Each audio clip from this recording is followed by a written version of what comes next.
Should we start, Brother Suhaib?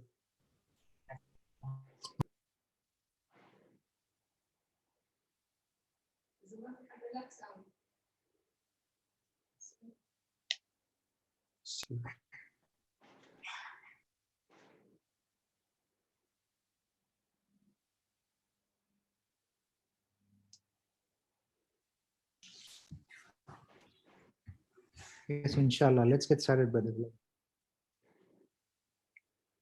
بسم الله الرحمن الرحيم الحمد لله رب العالمين وأفضل الصلاة وتم التسليم على سيد الخلق المرسلين.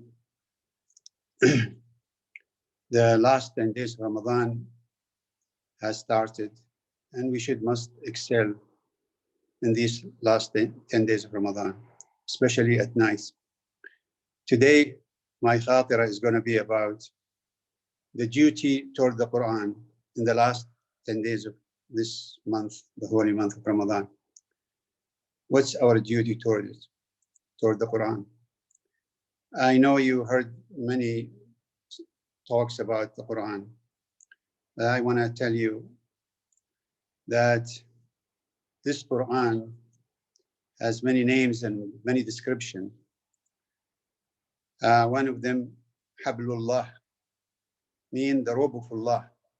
One end with Allah, another end is to you, to hold tight on this Quran. It is the robe of Allah. Second description of this Quran, which you have in your hand, is it is considered second ruh for you. You have two ruh, actually, one in your body, but this is the true ruh of your ruh. So imagine that. This is another description. It is our bylaw. It is our reminder. It is our healer. It is our nur. It is our huda, guidance. It is our mercy, rahmah. It is our maw'idah, advice. It is our bushra. It is give us glad tidings. It is our warner.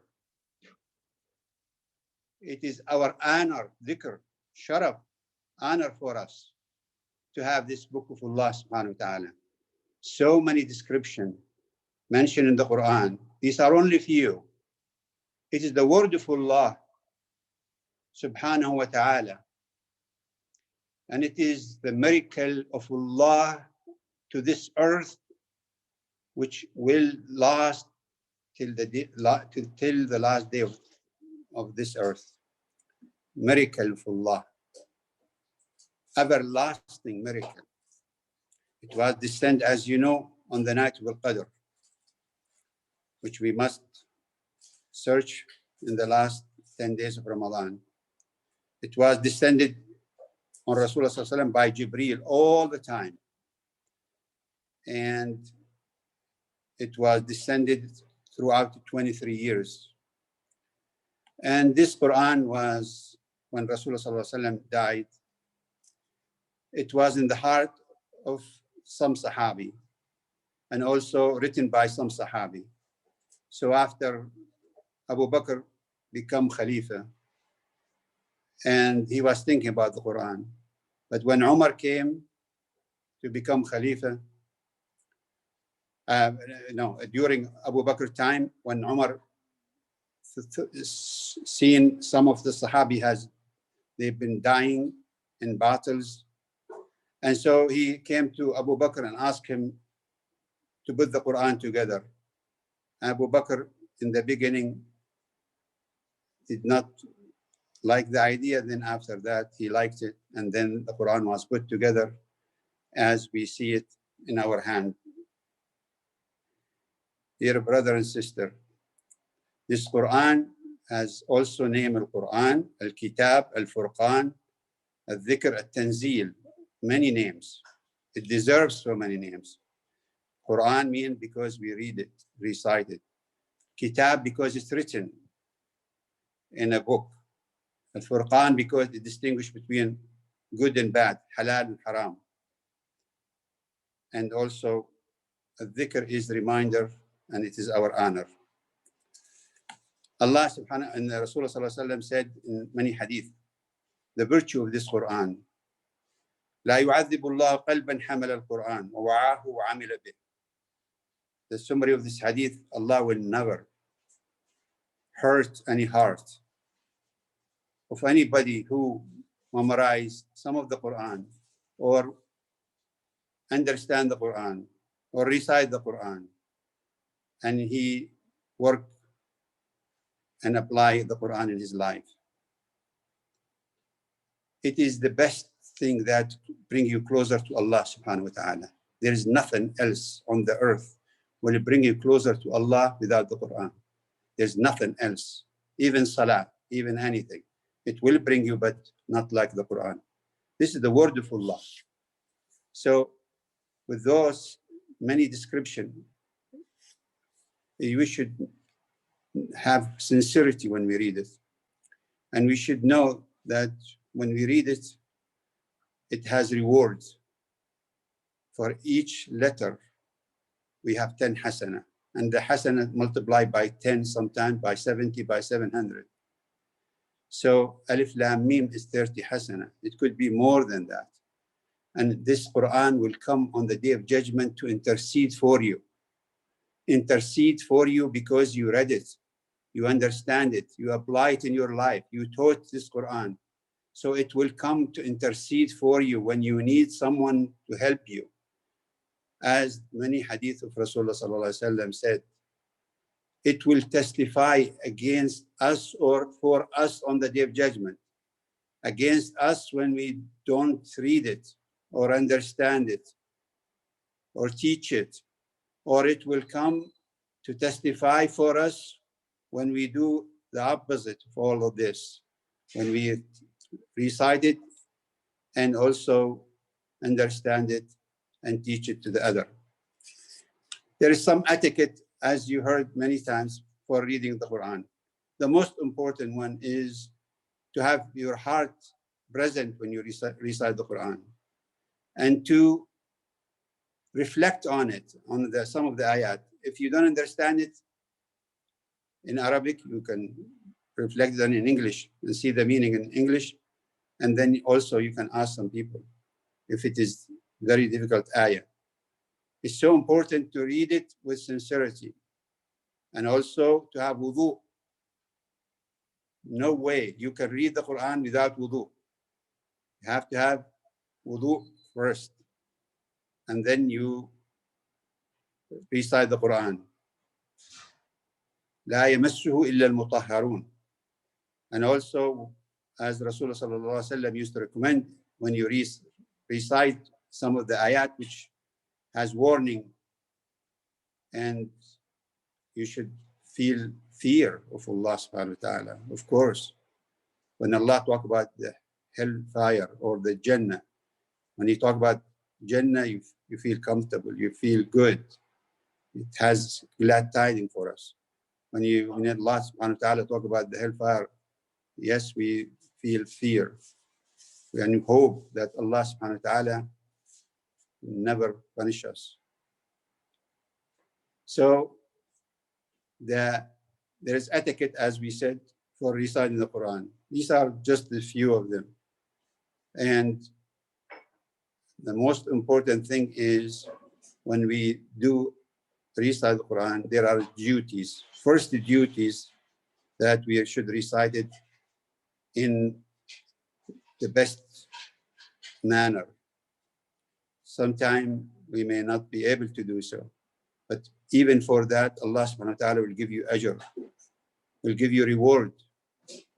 Never be discouraged, even if you don't pronounce the word or the ayah.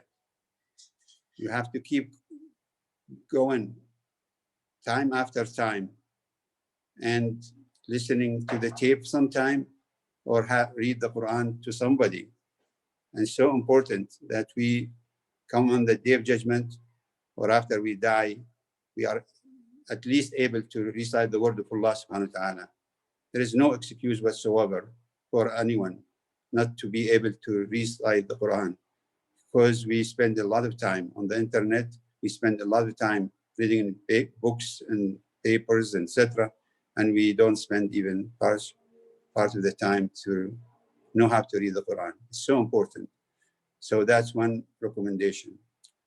The second recommendation is our duty to the Quran is to memorize some of it, whether it is 10 surah from Juz' Amma, for example, to recite some of the small surah or bigger surah when we have time.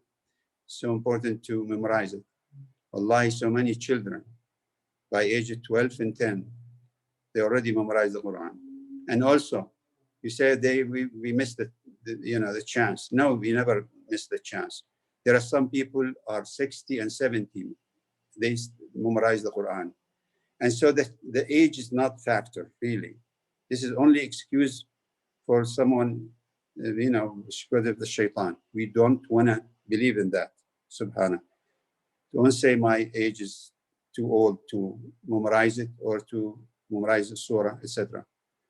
And there are 4 ayah in Surah Al-Qamar, 4 ayah in Surah Al-Qamar, or remind us that it is, Allah subhanahu wa ta'ala said, وَلَقَدْ يَسَّرْنَا الْقُرْآنَ لِلذِّكْرِ فَهَلْ مَنْ مُدَّكِرٍ.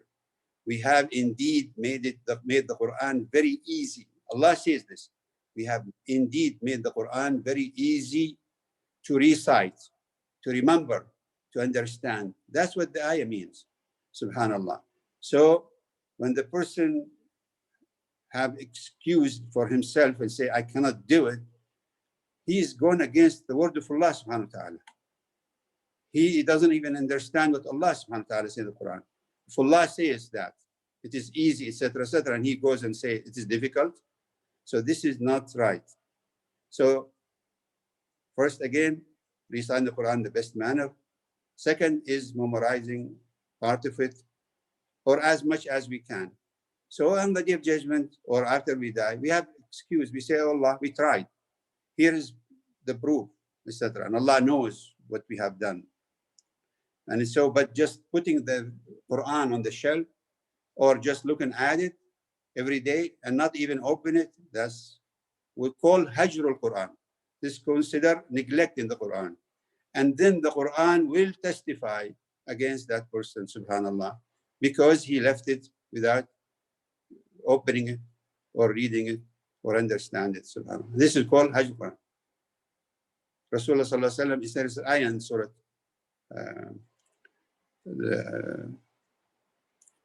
قال سورة الفرقان يقول الله سبحانه وتعالى قال الرسول يا ربي إن قوم اتخذوا هذا القرآن مهجورا.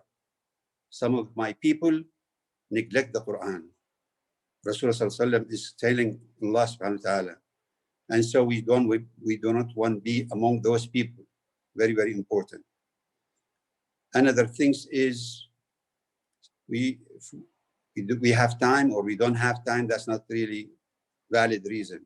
We should have time to understand what is written in the Quran and reflect on that. It is so important that we do that. After we do that, we should apply it in our heart, in our daily life. We should apply it. If the Quran says don't do this, we don't do it. If the Quran says do this, we do that, subhanallah. And there are 2,000 do, and there are 2,000 don't do. And this is very, very important. And so we should apply the Quran in our life. Just like we do salah, we do amr bil ma'ruf wa nahy an munkar. It's so important that we do it. And not just that, apply it in our life. We also should teach it.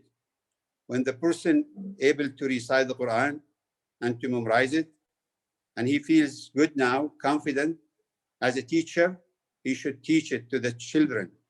And so it is so important also to teach it to the children, especially our children, our own children.